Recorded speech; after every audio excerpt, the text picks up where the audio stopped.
ஒரு டூர் ஒழுங்காக போக முடியல, அங்கே பிரச்சனை. போன வருஷங்க டெல்லிக்கு ஃபேமிலியோடு போகிறேன். போன வரையும் கம்ஃபர்டபுளுங்க, பிளேன் கம்ஃபர்டபுள். அங்கேருந்து கார் எடுத்து போனாங்க, ஹோட்டல் வரையும் போனாங்க.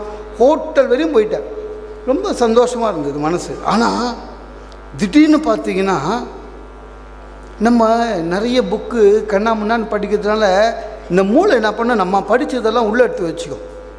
நமக்கு எப்போ தேவையோ அப்போ நம்ம ஞாபகத்துக்கு எடுத்துகிட்டு வரோம்.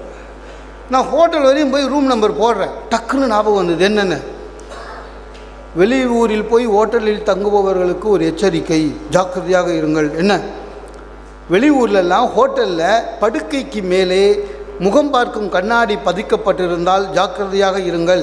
ஏனென்றால் அந்த முகம் பார்க்கும் கண்ணாடிக்கு பின்னாலே கேமரா வைத்திருக்கிறார்கள். அது அப்புறம் நீங்கள் தங்கின பிறகு அதை நெட்டில் விடுவாங்கன்னு படிச்சிருந்தேன். பயந்துட்டேன். அதுவும் டெல்லி வேறையா, என்ன பண்ணுறதுன்னு தெரியல. என் ஒய்ஃபுக்கிட்ட நீ மெதுவாக ரூம் எல்லாம் போட்டுனுவா, லிஃப்ட்டில் வந்துடு, நான் படிக்கட்டில் போகிறேன்னு செகண்ட் ஃப்ளோர் ஓடி டோரை திறக்கிறேன். சொல்லி வச்ச மாதிரிங்க பெட்டுக்கு மேலே அப்படியே கண்ணாடி. இந்த மாதிரின்னு சொல்லவும் முடியாது ஒய்ஃபுக்கிட்ட. இவ்வளோ கேவலமான ஹோட்டல்லையா ரூம் போட்டேன்னுவாங்க. டக்குன்னு என்ன பண்ணேன், அதுக்கு அவனே ஒன்று சொல்லியிருந்தான். என்னென்னு, அது உள்ளே கேமரா வைக்கப்பட்டதா இல்லையா என்று கண்டுபிடிக்கலாம். அறையில் இருந்த விளக்கை எல்லாம் அணைத்து விட்டு ஒரு டார்ச் லைட்டை அந்த கண்ணாடியில் அடித்து பாருங்கள். கண்ணாடியில் ஒளி ஊடுருவிச்சுன்னா கேமரா இருக்குன்னு அர்த்தம், ஒளி ஊடுருவலைன்னா கேமரா இல்லைன்னு அர்த்தம். படிச்சிருக்கேன். அதனால் என்ன பண்ணேன், ரூமில் எல்லா லைட்டும் ஆஃப் பண்ணிவிட்டு செல்ஃபோன் டார்ச் எடுத்து இப்படியே அச்சுன்னு திடீர்னு மறந்துட்டேன். என்ன, ஊடுருச்சுனா இல்லையா ஊடுருவலைனா இல்லையா மறந்துட்டேன்.